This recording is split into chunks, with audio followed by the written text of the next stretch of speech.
mga kababayan, ang pambansang awit ng Pilipinas.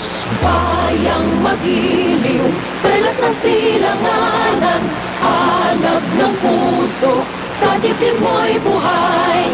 Lupang hinirang, duyan ka lang magiging, sa manlulupig, di ka pasisiil. Sa dagat at bundok, sa siway at sa langit mong bughaw, may dilagang tula at awit sa paglayang minamahal. Ang kislap ng watawat mo'y tagumpay na nagniningning.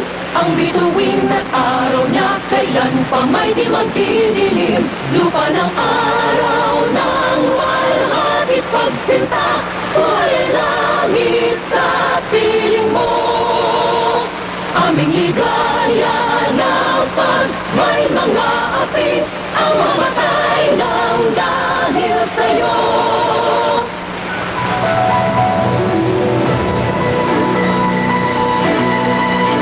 Ito ang himpilang UNTV Radio, Radyo La Verdad 1350 sa AM band.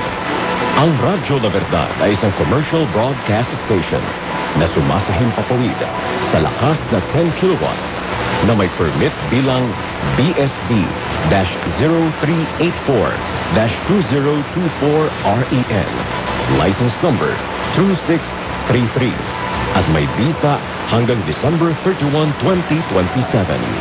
Ang Radyo La Verdad transmitter ay matatagpuan sa Barrio Muzon, Malabon City.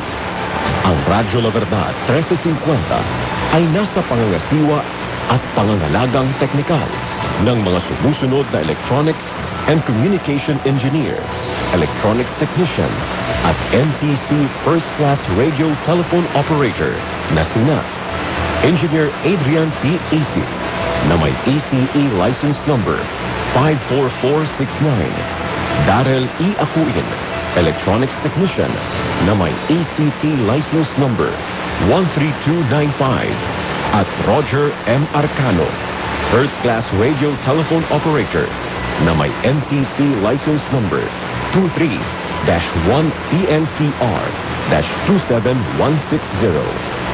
Ang Radyo La Verdad 1350 ay muling sumasahimpapawid.